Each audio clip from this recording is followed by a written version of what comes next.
Good evening, LFC Transfer Room fans. Welcome to tonight's special edition of the daily stream. My name's Charlie. I'm your host, and I'm joined today by my fellow friends, Dean and Tom. How are you, Dean? Nice and warm now. I've got me dressing gown on. Really, really warm in your LFC Obi-Wan Kenobi robe. Oh yes, gotta go. It's -20 outside, mate. It's got me brew as well. Ready for a stream.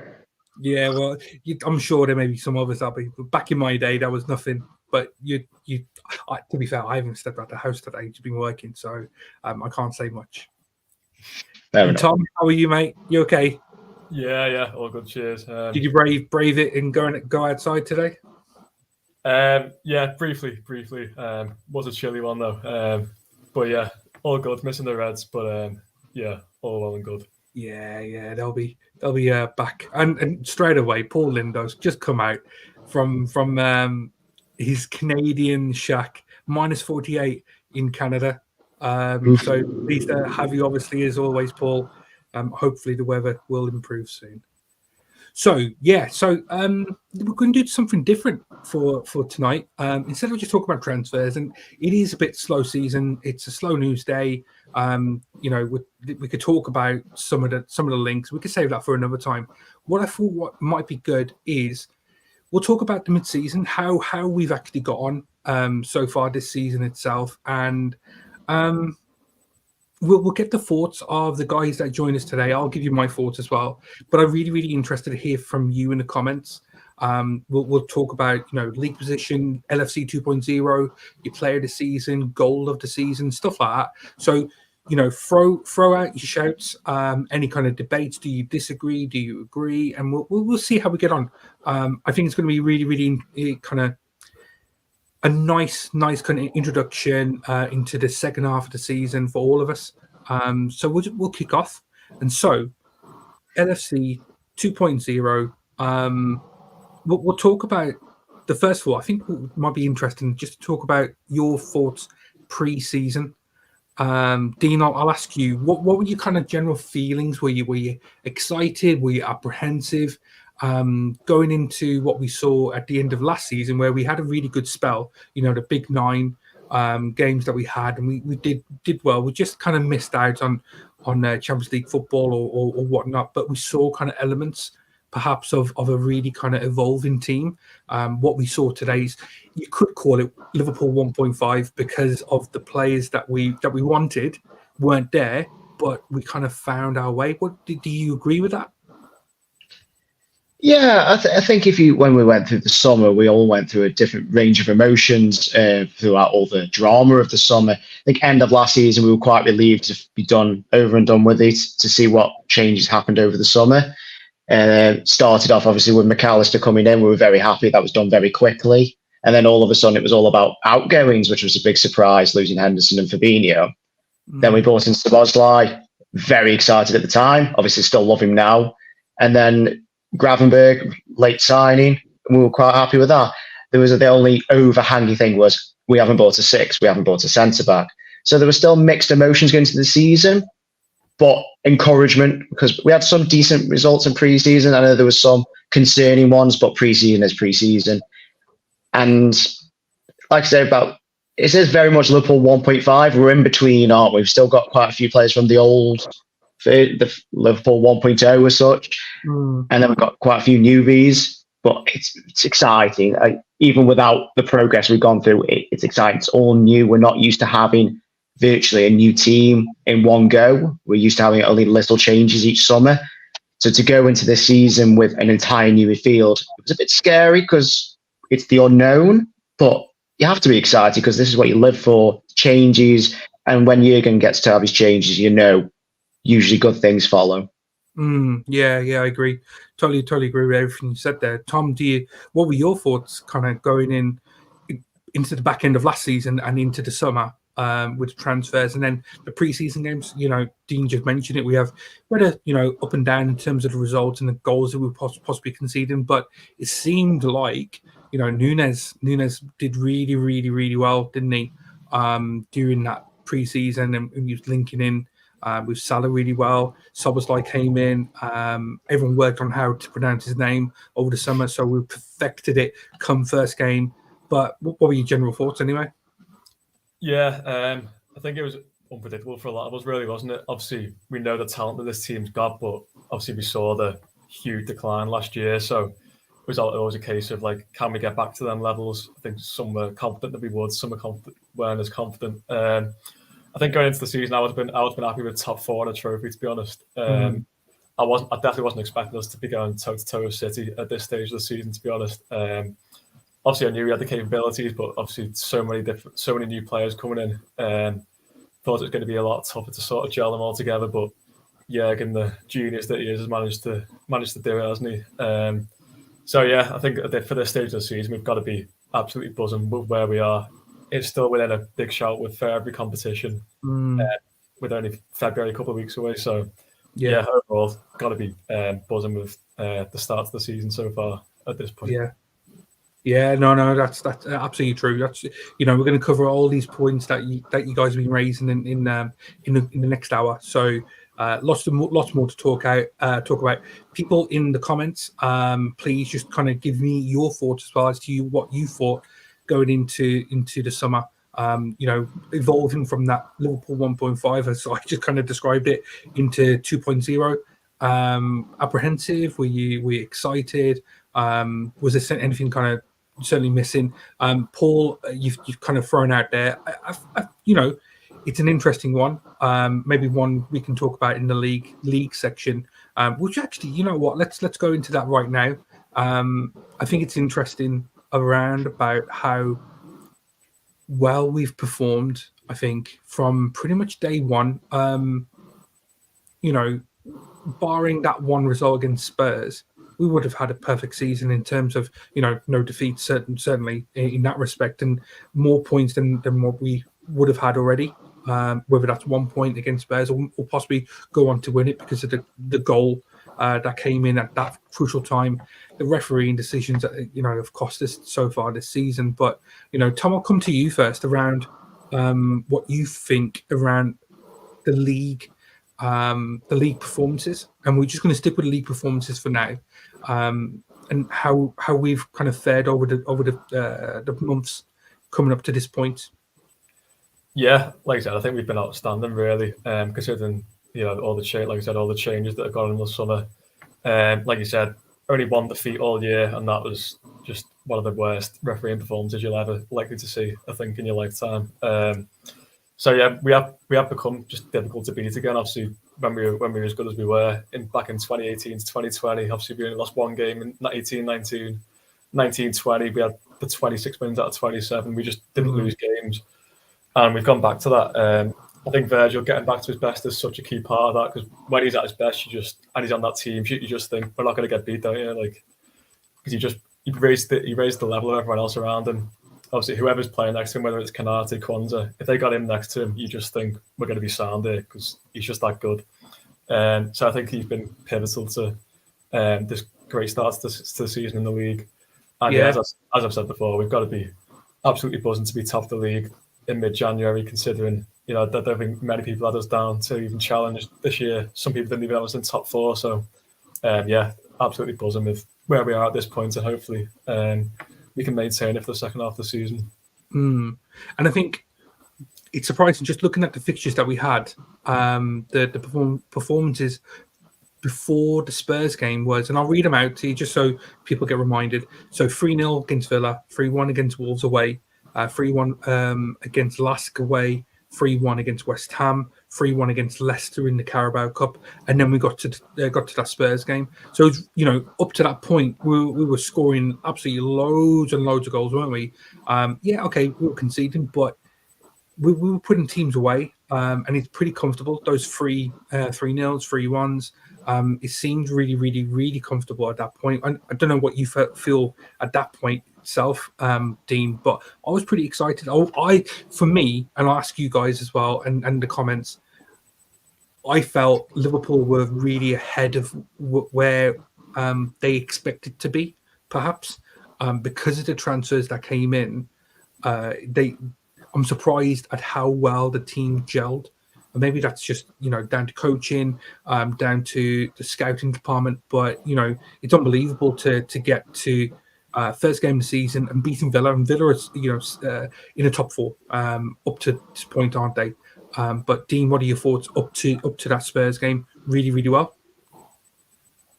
Yeah, like you say, I think the biggest thing into that games was mentality. I think that was a very big aspect of those games. Last season we didn't have it; we lost it. The team crumbled as soon as we went behind. And I think majority of the games at the start of the season we went behind. Yeah. And we've had to come back, and I think that's set a really good precedent, a really good basis for the team. Say, look, even when we do get behind, we've got the capability, we've got the talent, and the attitude to get back into games and go on to win.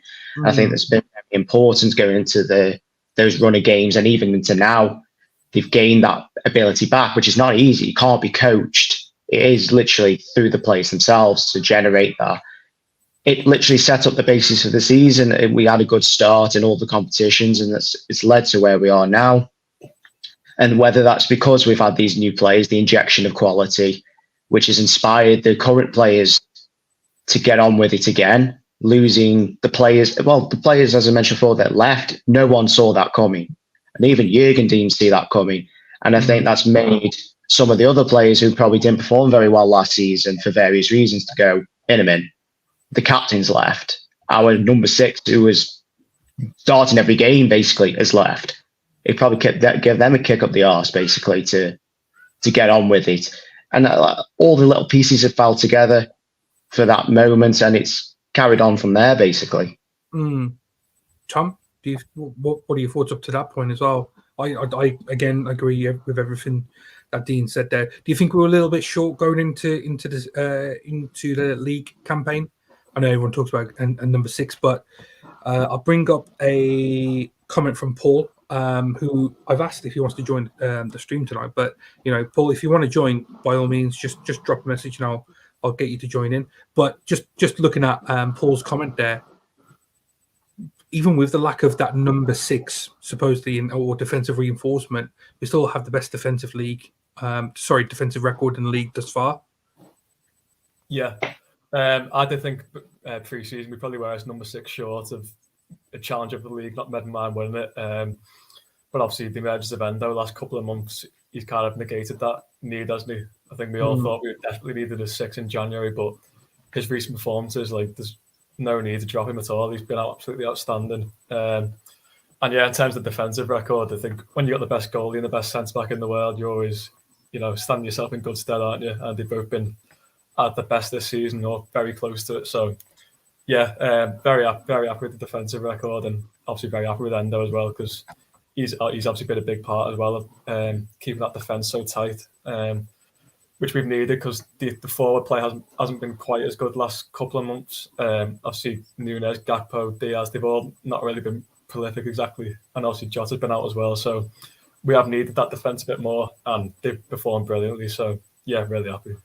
Yeah, and again, Jay, keep banging this drum about me shaving my beard. I don't know if that's going to happen, but I'm really thankful everyone to becoming a member, subscribing to the channel, hit those likes, whatever support you can do, that you can give us, by all means, do so. But yeah, 10K, we're really, really, really close to it.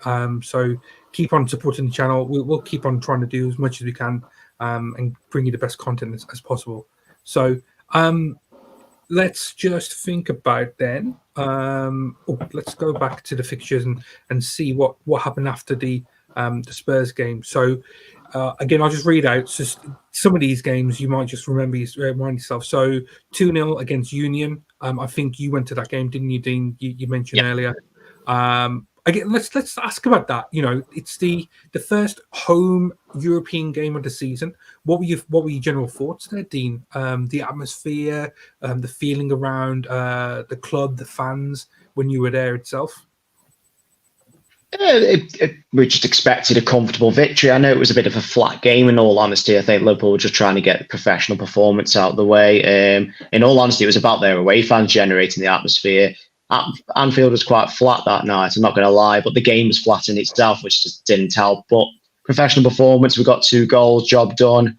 we were 6 points up in the Europa League, and we were in a great base for the competition straight away to try finish top. But as far as I know, for that period, it's set up another good period for the Reds, especially bouncing back after that Spurs game.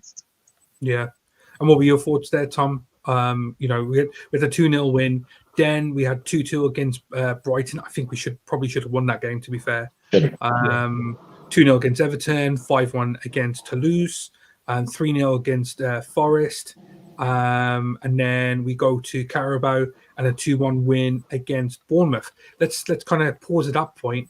And the Bournemouth game, from memories, is that wonder goal from Nunes, wasn't it? I'll ask you about your thoughts about Nunes at some point in this stream. But what were your general thoughts up to that point there, Tom? Yeah, good October, to be fair, wasn't it? Obviously, that Brighton game was a little bit of a killer. I remember Gravenberch missing a sitter in that game, which you hope doesn't come back to bite us. But yeah, big derby win, which is always great. Always great to beat them, no matter how often we do it. Never tired doing that. Great win in the Europa League, much more commanding than against Union. And again, the Toulouse fans were really good that night. Kind of created the atmosphere in the ground, to be honest. And yeah, comfortable win against Forest as well. So, and obviously the Bournemouth game too, which got us to the quarters of the Carabao, didn't it? So yeah, on all fronts in October, very good month, wasn't it? And then I think it was early November we drew against Luton, didn't we? So that was a bit of a battle. In October, very good month, really, wasn't it?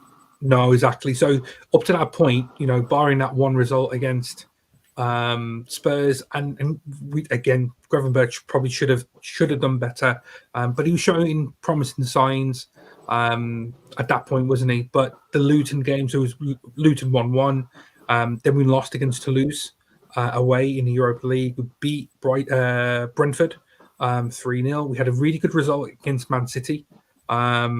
Looked really, really comfortable for long periods in that game. And then 4-0 win against Lask. So that kind of brought us up to November, didn't it? The end of November. Dean, what were your thoughts in that November period? It was a bit of a tough period for the players. A couple of losses. A couple of needless results per se. So the Luton game and then Toulouse as well. Yeah, I think it was the first month we hit a bit of not a stumbling block, but tried to bounce back. Obviously, the Diaz thing hung over our heads for a long time, especially for him personally. And then it was a case of, can we go to Man City on another early kickoff, another one typically, and get a result? And we did in a good fashion. So even though it was positive, it was probably the month that hit us physically and mentally the hardest, but we managed to come out of it in a good stead, I would say, anyway. It's when we lost Alisson as well once, through a hamstring injury for a couple of weeks, I think. Yeah. So, and we managed to get through that period with Callagher as well for a couple of weeks as well, which number one is tough enough as it is. The fact that Alisson was probably, in my opinion, our player of the season up until that point, and we still managed to come through with wins, is also an impressive factor in itself. Yeah. So we've just been joined by the wonderful Paul Lindo. Good evening, Paul, or good afternoon. Hey guys, how you doing? Yeah, very well, thank you. Paul, so what we were just doing. You're cold, yeah. I think we all are, but probably not as bad as what you've got it over there in Canada. So, Paul, what we were doing, we were just going by kind of like month by month, kind of organically, and we've just kind of reviewed the November results, where we had a couple of bad losses. We drew against Luton, if you remember. We drew against Man City, which was, it's a good point away to essentially your arch rivals. Your title rivals, not arch rivals. But I'll ask you for your thoughts there. What were your thoughts up to that point in terms of the season itself? It's kind of mixed, to be honest. I mean, I'm sure if you ask any one of us before the season starts, if you would take this position right now where we are, every single Liverpool supporter would bite off your hand. We are in first place, even though just by 2 points. But still, when we look back at some of the games in which we drop points, it's kind of hard not to, to think about what could have been.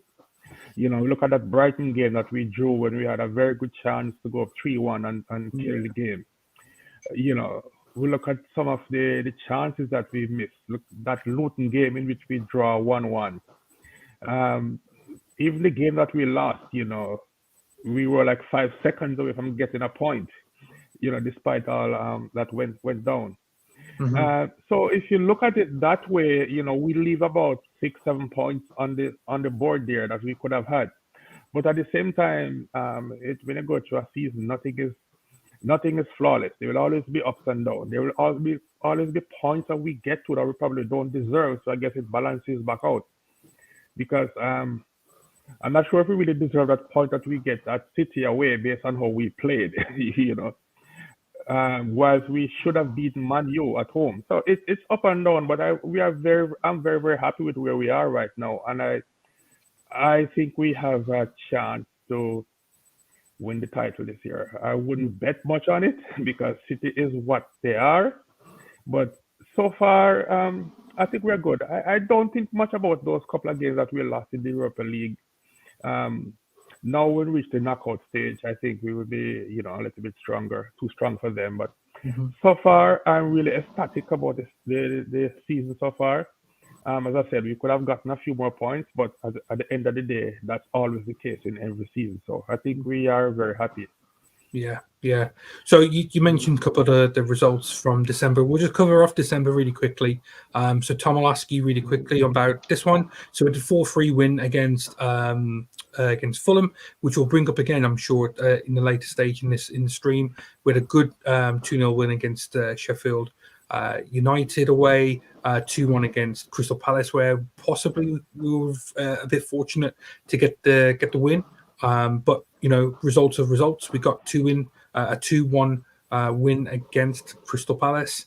We lost against Union in the Europa League. Then we get to kind of a couple of dodgy league results itself.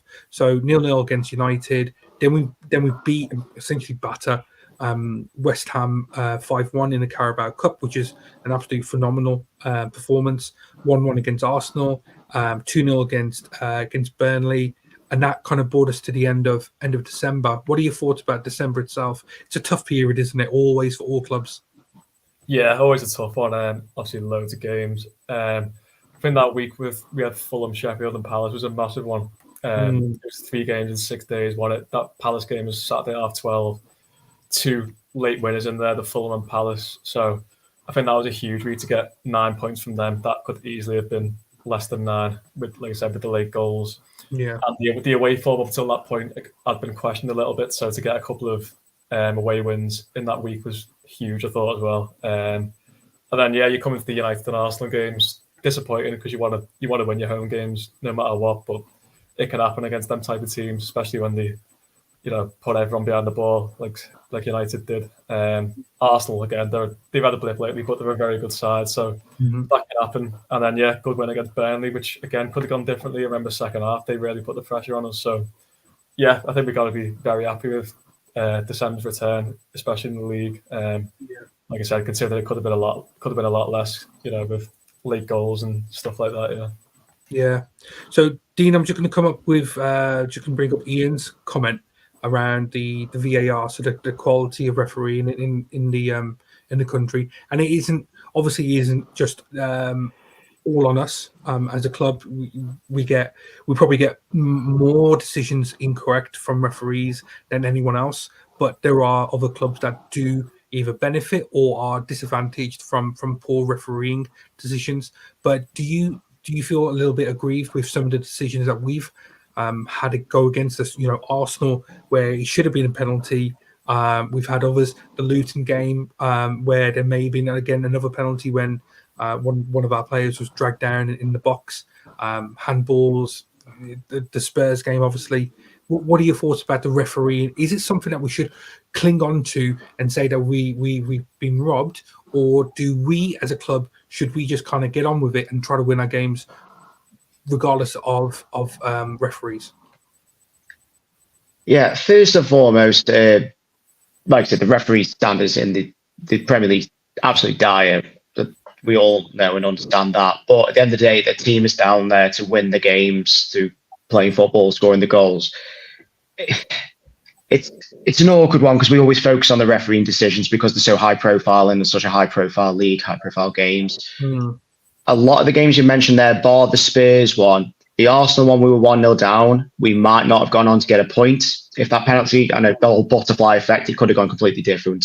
You know, I don't really focus on that too much because if it was at 1-1, then I would have done. But we got the equaliser. It could have gone differently. The Luton one, if Nunes scores his chances, we win that goal. Then we win that game comfortably. You've got to play. You've got to play your way. You've got to score the goals. There's only going to be the odd occasion, like the Spurs game, which is beyond a joke, where the referee decided the results, or VAR decided the results on that one, in my eyes, because when Diaz scores that illegal goal, it could have been completely different. Cody probably wouldn't have got injured. We would have had another option. It could have gone a completely different way. So I do get everyone's frustration. I'm there for on the matches where Paultini many a time pulls up for every. The Burnley game was another one as well. Yes, we won the game, but it should have been more convincing. Darwin getting a goal disallowed for nothing. Yeah. We're all there. We're all screaming at the tallies. We're all in the fans screaming at the ref. But at the end of the day, you can't let your season be judged down to referee decisions. It's down to you to perform. And that's it at the end of the day. I know Man City seem to be having some favourable decisions recently, whether that is through conspiracy or not. It's down to Liverpool, down to the lads to just do their job, unfortunately. Yeah. Okay. We'll end the kind of league conversation at that point. I think we all kind of agree refereeing could be better, should be better. But it balances back out though, Charlie. I think it's. Sorry, say that again, Paul. If I could just come in quickly on the referee and the VAR and those issues. I want us to just focus on the games we have coming up rather than, because I think it balances out at the end of the season. Obviously, we were wronged with that Tottenham game. We all know that. On the flip side, I would be livid if I was a Crystal Palace supporter when they got those 2 yellow cards. We got that red card. They got that red card. Remember, we were trailing at that point, right? And I don't think that sending off was justified. Of course, we benefited from it, so I'm not really complaining because we have suffered quite a bit. But I think those 2 yellow cards to me were not justified. Even in the Newcastle game, yes, we probably would have still won the game. I'm still undecided if Jota should have gotten a penalty. Yes, there was contact, but it was so minor. I don't know. So again, if I was a Newcastle fan, I could understand their frustration. So even though yes, we probably should have had a few more points, but I think we not having enough more points is more down to us rather than the referee, because as I said, we get some go our way and we get some goes against us. So at the end of the day, even that Dean just spoke about that Arsenal game, we should have won that game. Trent got a sitter and he missed it. So I don't think we should focus too much on the referee. I think we just need to just move on. Yeah, I mean, how would you feel, Tom, if come the end of the season, and this is me being a bit cheeky, but we lose the title by a point? How would you feel looking back at some of the refereeing decisions? It's hard not to think, we would have been in a better position had we got a more favourable decision or the correct decision. I think what we're trying to say about referees, and hopefully you agree, or the point, try to understand my point. We're not talking about that referee should be pro Liverpool. What we should be saying is that the standard refereeing across the whole league should be improved, right? Yeah. We're saying it time and time again, aren't we? It's the inconsistencies that's the biggest problem. One day, the same challenge will be unpunished, and the next day it will be punished. Like, they just have no consistency in their decisions, which is the biggest problem. I mean, the Gusto one at the weekend, like, it was carbon copy of the Curtis Jones one, probably a lot worse. Actually. That was bad. And obviously Jones gets sent off. He doesn't. There's no explanation for it. So it just leaves you scratching your head, just like Yeah, and and this we is could why, have it. Yeah, this sorry, is I why was just going to. Yeah, this is why we want the interviews at like the end of the game, because we just want to know what is going on, like with their mindset. Like, just explain yourselves. Like, you're in a high profile job. You're making high profile decisions that are costing clubs. The least you can do if you're making big errors is just explain your thought process behind it. And I don't see why it's such a big issue that they can't do that. And yeah, obviously I'd be gutted if we lost the league by a point. We've been there before with the Rodri thing, haven't we? Yeah. So yeah, I mean, I do agree with Dean. Like, you need to just do the job and try and forget about them. But it is also hard to not feel aggrieved, because these decisions are making huge impacts on games. And when it doesn't go your way this many times, it does leave you feeling aggrieved. But yeah, hopefully the standard just improves and they get more consistent, because it's just not good enough for how much is at stake in this league. Yeah, I agree. And we could spend, another hour talking about the referees and get really wound up. But there's other things to talk about. The wonderful things about Liverpool itself. So we've covered off pretty much the league up to this point. I'm really, really happy. I feel really, really positive about going forward. But let's just focus about other competitions that we're in. I'll start with you, Dean. We'll talk about the cups. So we've got the Carabao Cup. So we're into the semi-final. I've already mentioned the results itself, but what are your thoughts about the League Cup? And actually, I'll ask you about the FA Cup as well. What are your thoughts about what you want for the remainder of the season in terms of the cup? Win every competition you're in. That's all you can ever ask for as a football fan. From a team point of view, it's just great for the second string, isn't it? You want all the lads to have minutes in their legs. And to get a result, get a trophy at the end of it will just top it off nicely, especially the fact we've got a new team as such. We've got new lads bedding in, and to have your first season potentially ending with 2 or 3 trophies, hopefully, if not more, you never know. It's only a positive thing, isn't it? It's, a piece of metal could bring us all together, as daft as it sounds. But it's been really good for the second string. It's helped Endo better more, to see him grow in such, a month, 6 weeks, go from not even getting a yard close to the ball to being a bit of a cult hero already. And then he gains, Connor Bradley gains some minutes now for various reasons, obviously. I think it's just positive for the club to be gaining further and further into these competitions. And hopefully, like I say, we end up with a couple of them on the shelf. Yeah. And Paul, I'll ask you, it's always, it's a good thought that if you're playing, the more games you play a season, the more successful you are. That's what the adage is, isn't it? So if you go long into the season, you're essentially involved in number of competitions. But what are your thoughts about the cups themselves? Not European competition. We're just talking about the League Cup and the FA Cup. Are you happy with the progress we've made? I'm very happy. And one of the things that I'm happy about too is the depth in the squad. Look at that team like, say, Arsenal. Arsenal have a very competitive first 11. But if Arteta is playing a cup game and you decide to want to rest 3 or 4 or 5 of his top players, then the team looks totally different. They look sometimes probably non-competitive. Compared to us, we have 6 midfielders, and any 3 that Klopp puts out, we are competitive. Any of the 2 from the 4 or 5 defenders that we have, we are competitive. Even when we rest our goalkeeper, we still have a decent backup. So we can feel that decent team in the cups and don't jeopardize the first team too much for the league. So I mean, if the games are important enough to play, we should try and win them. And knowing the manager that we have, I think he wants to win everything. So if we don't win any of the cups, it won't be because we take it lightly or we run serious. It's just that, we just didn't win. But I would be disappointed if we don't end the season with minimum 2 trophies.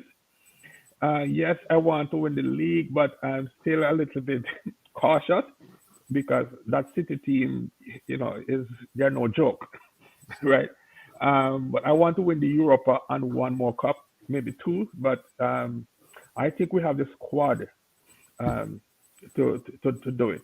And because of the depth of the squad too, that is why we don't have to rush back people like Thiago, if he's still with the team. I'm hoping, and Stefan, because literally every 11 that Klopp puts out, is competitive. So I think we should win some silverware this year. That's the hope. That is the hope, and I agree. Trent mentioned it maybe last year or the season before. A club of Liverpool stature should be winning at least one major trophy per season. So who knows what that could be? But Tom, what are your thoughts about the cup competition so far this season? Yeah, couldn't have asked for much more really. Obviously did really top the Europa League group, which we all expected. Would have been gutted if we didn't, but yeah, we got the job done. Rested loads of players in the process as well, which was good. The League Cup, you'd be absolutely gutted if we didn't win that now. 2 mid-table teams to get past or even maybe a mid-table and a championship team to win the trophy. So yeah, like I said, you'd be gutted if we didn't win that now. It's a huge opportunity to get a trophy, and it always leads you on to good things, doesn't it? For the running, when you lifted a trophy under the arch, and it's all good stuff going into the last part of the season. And yeah, the FA Cup as well. We've been handed a good draw, haven't we? For once, nice favourable draw at home. And again, if we win that, we're only 2 games away from Wembley in the FA Cup. So yeah, we're in with a very good shout for all of them. I think I'd say we're red hot favourites for the League Cup and the Europa League. So yeah, if we came away, like Paul said, if we came away with less than 2 trophies this season, I'd be quite disappointed, to be honest. Yeah, well, I'll ask you about the FA Cup game, because that's probably been the hardest game that we've had in the cup competition. So it was the 2-0 win against Arsenal there, Tom. How surprised were you that Klopp went so strong? And then I'll ask Dean and Paul, I'll ask you for your thoughts as well on that very same question. What are your thoughts? Were you really surprised that Klopp was going to go so big, considering the Carabao Cup semi-final leg as well?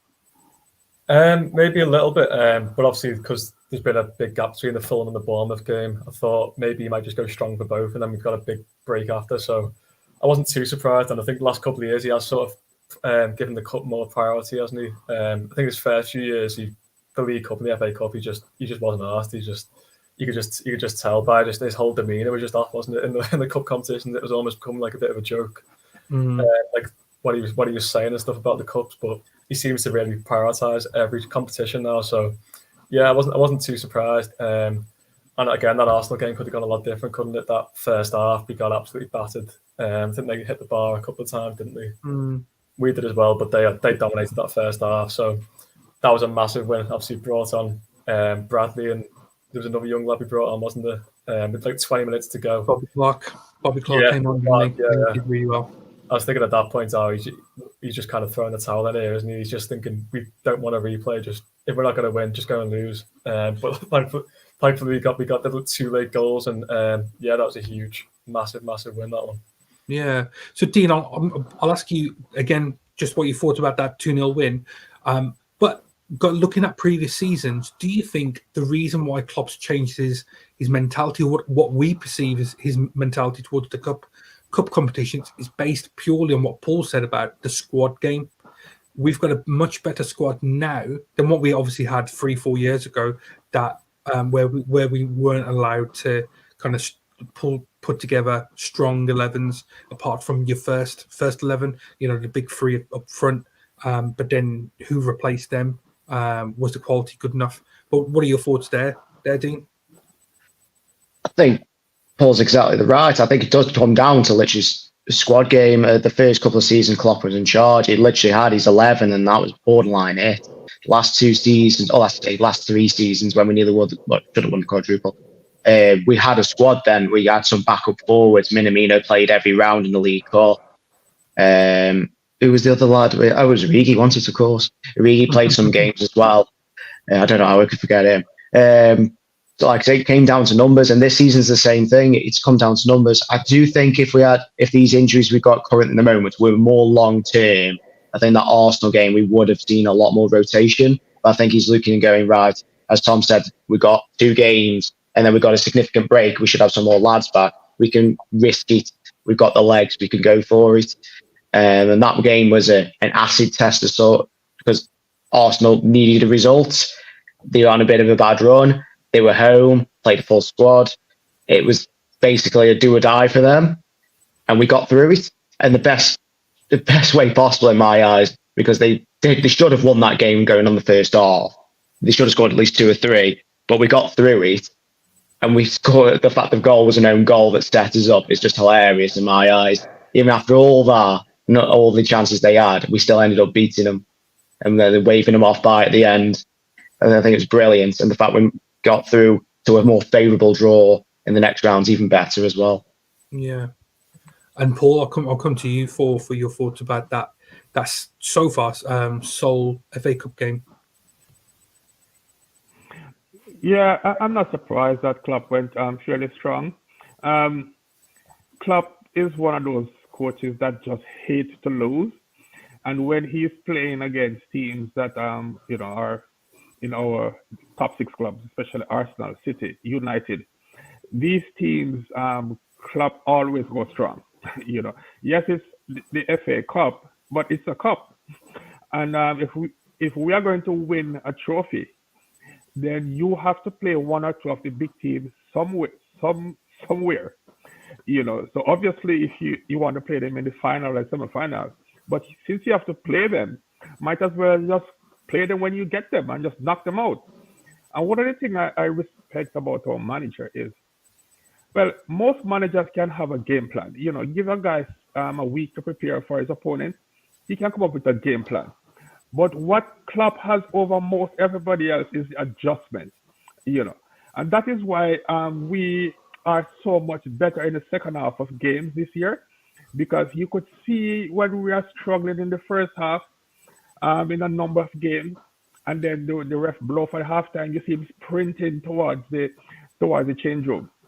And you can bet that the team coming out for the second half is 100% different in the way we set up, the way we play, because he is able to adjust based on what is happening, from the opponent. So I was really happy we beat Arsenal, because I just can't stand Arteta. His antics is just getting to me now. You know? I just don't like the guy. So I was pumped when we beat them. So no, I'm not surprised that we went strong, and even our next game against the second leg against Fulham, I think we will be as strong as we can be. Of course, we will be without Salah and Ouattara, but I think we'll go strong, and yeah, I think we're gonna win that as well. I think we need to. I think we really need. Well, Fulham are a really good outfit. Well drilled. They have good attackers. They're strong at the back. We were. I wouldn't say it was a good match against them, wasn't it, in the league? The 4-3, which kind of brings me to the next topic. Let's talk about it. Goal of the season. I think personally, all our goal of the seasons came in one game. For me, and I want everyone in the comments to kind of shout out what was your goal of the season. Just give a shout, and we'll bring up some of the comments. But for me, McAllister was an absolutely fantastic first goal for the club as well, with his right foot from way outside the box, hitting it kind of like on the half volley. But that's my shout. I don't know, Dean, your thoughts for goal of the season thus far? Yeah, it's hard to disagree with that. 30-yard strike, on the volley. It's spectacular. When he hits it, I was just screaming, "What are you doing? What are you doing?" And he goes flying into the corner. It's like, fair play. A close second for me personally would be Szoboszlai's against Leicester when he nearly broke the net. But yeah, I don't think anything could displace McAllister's effort. It's ridiculous. It's borderline once in the season goal. Yeah, Tom, you got any different? Yeah, no, I'd agree with McAllister. I think in any other season, it's goal of the season. He's unfortunate that Garnacho was. I think it might have been the same week. Was it the day after? It's been after, yeah. Yeah. So, yeah, I think he's unlucky that because I think Garnacho's already won goal of the season. But like I said, I think in any other season that wins the goal of the year by a mile. It's just to do that from that far out. It's just 2 goalies aren't saving that, 3 goalies aren't saving that. So Yeah, for me, it's Well, 100% yeah, you that could one. get a full 11 of Jordan Pickford's, and it probably still wouldn't get anywhere close to saving it. Especially the size of his arms, he definitely wouldn't get Yeah, it. that's it, exactly. Yeah, what a goal and what a way to make his mark. First goal for Liverpool. Absolutely. And Paul, do you agree with that, or you got a different view as to your goal of the season so far? The McAllister goal is clearly the best goal we have scored so far from a technical standpoint. So I agree with that somewhat. But I have two honorable mentions. Go on. In that same game, that Ouattara Endo's goal, when you consider the position of the game, the time remaining in the game, and the fact that we are trailing, right? And he got the pass, and you could see him look up, and he picked his spot. It wasn't really 100 miles an hour, but he looked up and he picked his spot, boom, far corner. That was something special. And another one that I really, really liked was that Darwin double at Newcastle, maybe two. Again, we're down to 10 men, right? And late in the game, we are looking to lose, and those two finishes from Darwin, those were technically perfect. That's the only thing you could have done to score those goals was look up and go across the goalkeeper just inside the post. So I absolutely agree that McAllister is the best goal so far from a technical standpoint. But I give those other goals a little bit more props, primarily because one, we're the score at the time and the time remaining in the game. So, that's why I probably would shade to one of those two goals just because of that. But from a technical standpoint, you have to give it to McAllister's goal. It's absolutely agree. I think sometimes the context of the game gets lost in these type of debates of the goal of the season. You could be trailing 5-0, but if you score an absolute worldie, people just remember that. But the context is your team got battered that day, didn't they? But there was another one, wasn't there? Darwin with his goal against Bournemouth away, where he came in from the left. Absolutely horrible touch or non-touch to lose it, but being able to get into that position on the left and then cut in and then shoot, it's an absolutely spectacular goal. And that's what we'll talk about. We won't talk about his touch, but the context is it's a good away win against a difficult opponent. Let's be honest, there's no easy games in the Premier League. So I think some really, really good shouts. People in the comments, please just shout out what's your goal of the season so far. We'll move on and we'll talk about the player of the season so far. Paul, if you're give me 1 minute, guy. 1 minute. Yeah, 1 minute. No, Tom, I'll come to you then first. Player of the season so far for you? Yeah, there's a few candidates. I think it's between all the old boys, to be fair. Alisson, Trent, Virgil and Mo. I think they've been before candidates for it. I think they've been by far and away the best four. I'd probably just edge it to Trent, I think. Just because he's obviously scored some massive goals. You think of that Man City one, don't you? Where we got battered really. He got us a massive point in that game. You think of the Fulham game, what a value that was to win us the game. I just think his overall game this year has come on so much. I think he's become like the heartbeat of the team. Like when we're looking for a goal, it's like give it to Trent. Let's see if he can work some magic. Like back in where Gerrard played for us, it's like give it to him. He'll pull out a pass. He'll right one in the top corner. So yeah, I think he's really sort of become, like I said, the heartbeat of the team this year. When in the past he's obviously been brilliant, but he hasn't had that same role.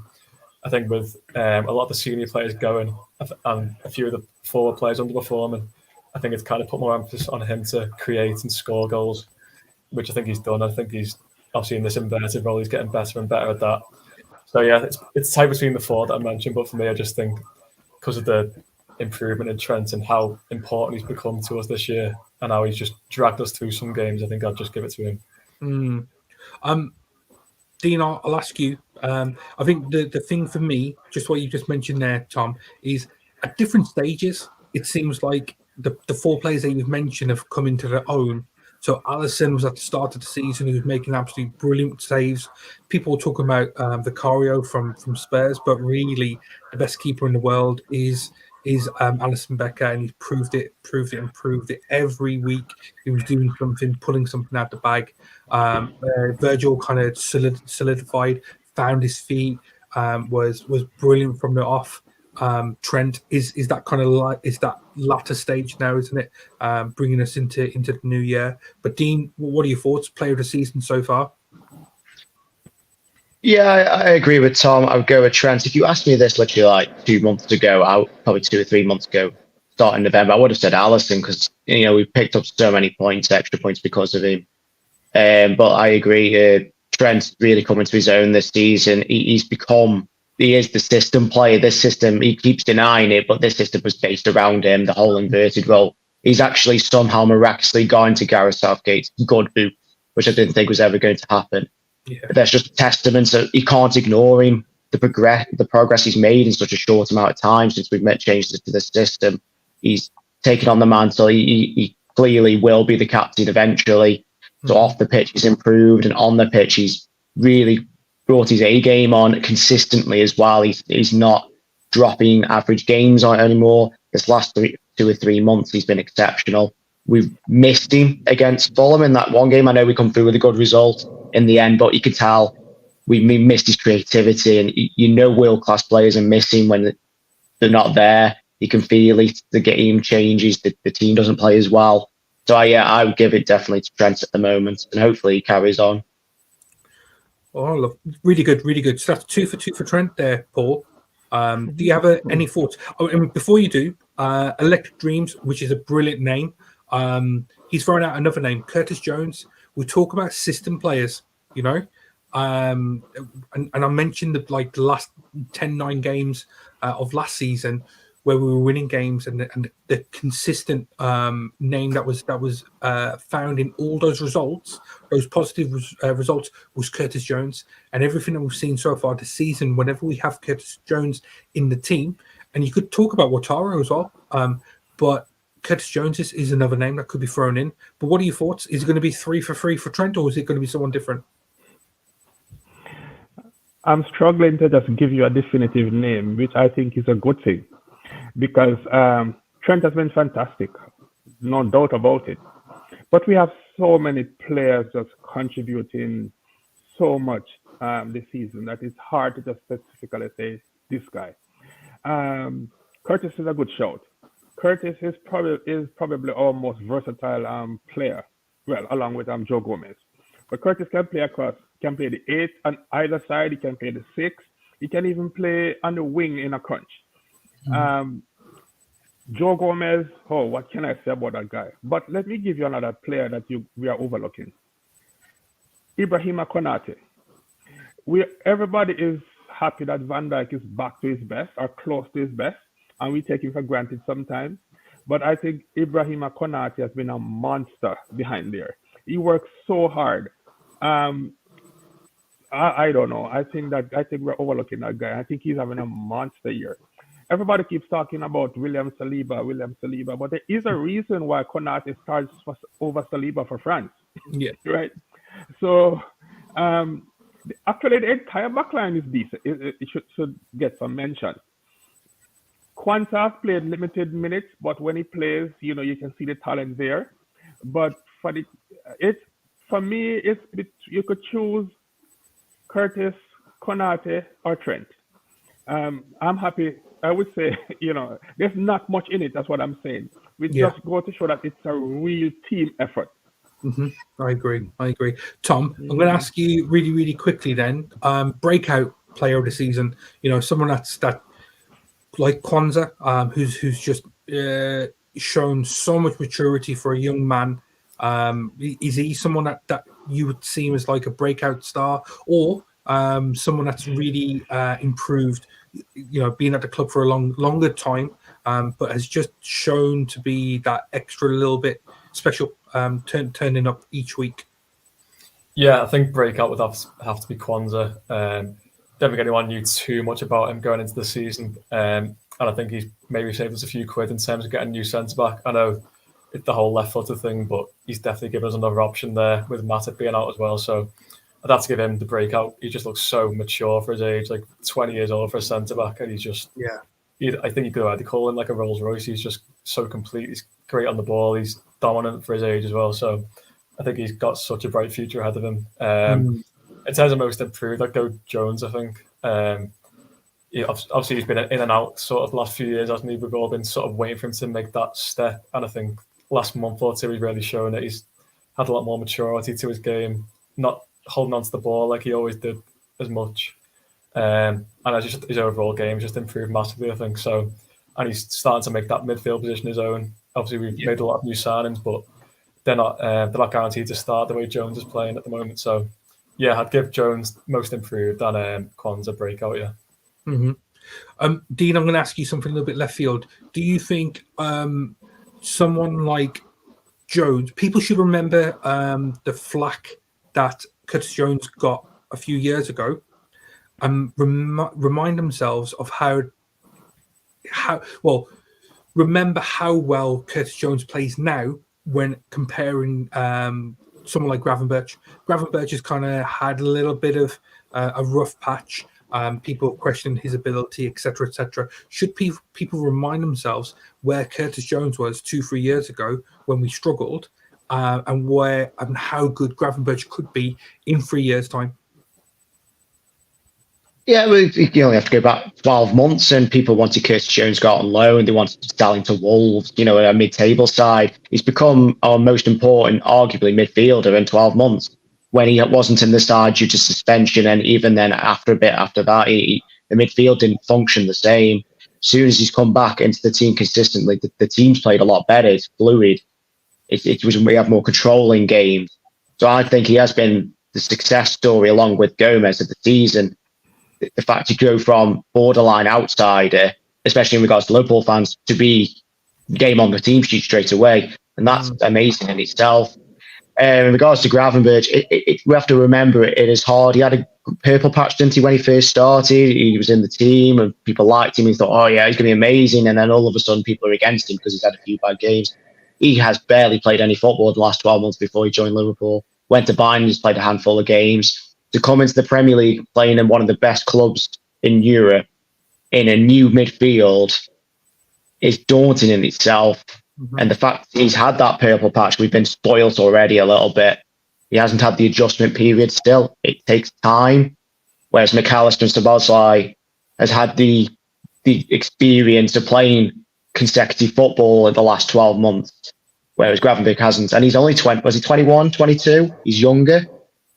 So we're going to have to give him time. And at the end of the day, it's shown with a few other players over the years. Give him time, bit of patience, especially when we have got a squad as well. He's not on the team sheet all the time.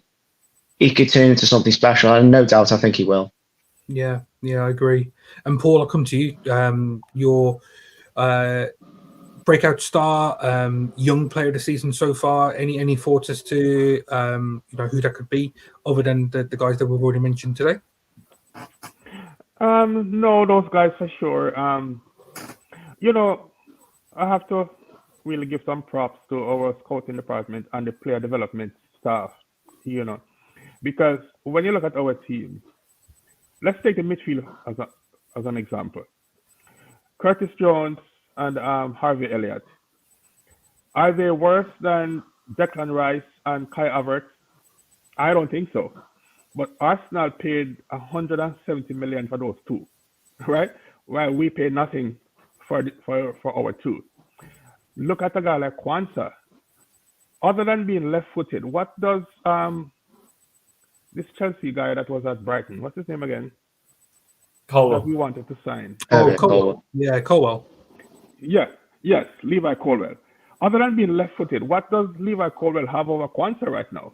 Nothing. This is my opinion. And we were willing to pay, if you could believe the rumors, 40-50 million for Levi Colwell, while Kwanzaa cost us nothing. So, we have a very good nucleus of young players. We lost Trent, and we saw Conor Bradley come in last week and play, and we said, whoa, that's some talent. We all know about this little guy, he's injured right now. Again, I'm getting old, so man, it slipped me. He's short plays on the right wing. Ben Doak, Mhm. you know, Owen Beck, even Kate Gordon. So, we sometimes get caught up a lot, and I do it a lot too, being a supporter. In transfers, I wanted to see that 60, 70, 80, 100 million player come in. But when you step back and you look at what we've got, I think we have a lot to be grateful for, because we have the players to sustain us on top for quite a few years. And I am really yes, we need a one or two or maybe three transfers, but I think our young players is really talented, and I think with Klopp, I think we'll be there or thereabouts for the title in the next 3-4 years. So yeah, I'm happy with the breakout players this year for sure. Yeah, yeah. So let's end the stream with just a bit of a review, a quick review of the transfers that we had come in. So I'll quickly just mention who we received and their age, which is the key thing. I think Paul, you've kind of just hit the nail on the head with what we're looking at. So Dominic Szoboszlai, 22, Alexis McAllister, 24, Ryan Gravenberch, 21. Okay, Wataru Endo, 30. We know that, but he's shown a lot of ability coming in. I'm going to throw in Jarrell Kwanzaa because you could treat him as like a new signing. He's 20. Just looking at those, what is it? 1, 2, 3, 5 players that have come in over the summer. Are you happy with the business? I'll start with you, Tom. Are you happy with the business that Liverpool did, considering the players that we lost? And we're talking about experience: Henderson, Fabinho, Bobby, all etc. etc. etc. We could talk about it, but what do you think? Yeah, I think they've all shown very promising signs. I think you forget, don't you, how young they are. Especially Szoboszlai and Gravenberch, they're very mature. They look a lot older than they are. Definitely Gravenberch. You always forget he's 21 because he's played for Ajax, Bayern Munich, and he's very filled out. So you kind of forget how young he is. So yeah, like I said, I think they've all shown very promising signs. There's been some inconsistencies. Obviously, Szoboszlai started like a house on fire, but he's dropped off a bit lately. But you can still see, how good he's going to be for us for the next 5, 6, 7 years. Same with Gravenberch, obviously a bit more hot and cold, but when he's played well, he's played very well. So again, huge promise there. And then McAllister, Premier League experience, World Cup winner. You kind of expected him to hit the ground running a bit more than the other two. And I think he has probably been probably our most consistent. Maybe not, as I think Szoboszlai, Gravenberch maybe been like a 10 and a 6, whereas McAllister's been more like a 7, 8. So yeah, and obviously Endo, I think he's surprised us all. He's probably been our most impressive in terms of expectation compared to performance. So yeah, can't really fault any of them, to be honest. And I hope and expect that they'll all improve over the next few years as well. Yeah, I agree. Dean, you got any more thoughts on that? Yeah, at the end of the day, we lost a lot of experience with Henderson, Fabinho, Milner, and Bobby all going. We've lost title winners, but we've gained future title winners. We've gained a Japanese captain who wears his heart on his sleeve and works his arse off. We've gained Hungary's best footballer. We've gained a World Cup winner in McAllister. And we've gained Gravenberch, who broke Ruud Hullit's record at Ajax. And then we gained a guy who played for Bristol Rovers under Jerry Barton, who is now the next Virgil van Dijk. What more could you ask for? Yeah, I agree. I think, it's really impressive about McAllister. For me, if I just kind of throw it, just last comment from me before I come to you, Paul, I'm being so impressed with McAllister because he's been thrown into a team that plays really high intensity football. I know we all know how well Brighton play, but Liverpool's kind of they are that next step up. The expectations are a lot higher. You're playing European football, which you didn't do it yet at Brighton. But the one thing is, he's the player, barring Messi, that made Argentina click when they won the World Cup. When people look at how well they played, people will say McAllister. They speak so highly of him, and for him to play in that number 6, which isn't an absolute natural position for him, but still kind of contribute to to the team. And we did miss him for those few games where he injured his knee.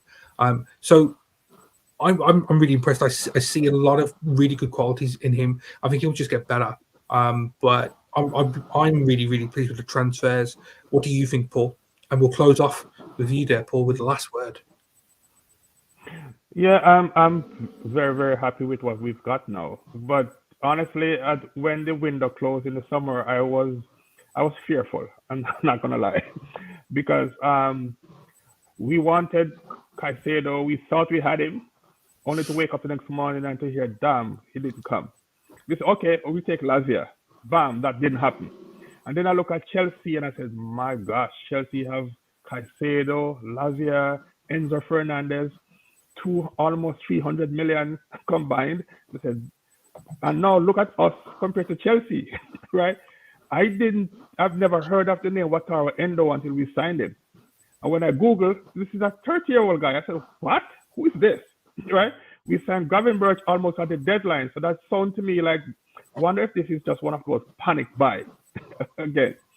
So I was very fearful, to be honest. I didn't know anything about Kwanzaa. Well, I know the name, I know who he was, but I didn't know it was this good, right?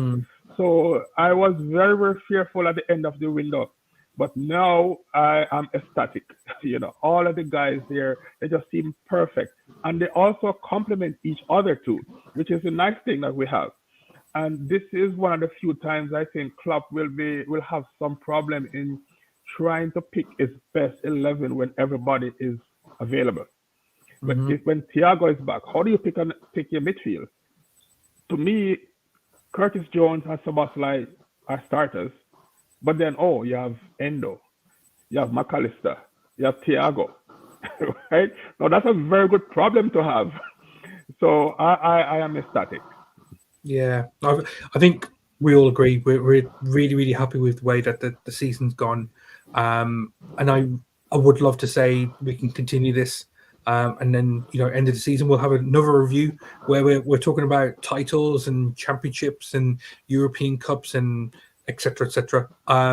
I've absolutely loved tonight. I love talking about this type of stuff. I know transfers is what gets people going. But I just really want to thank everyone on the stream.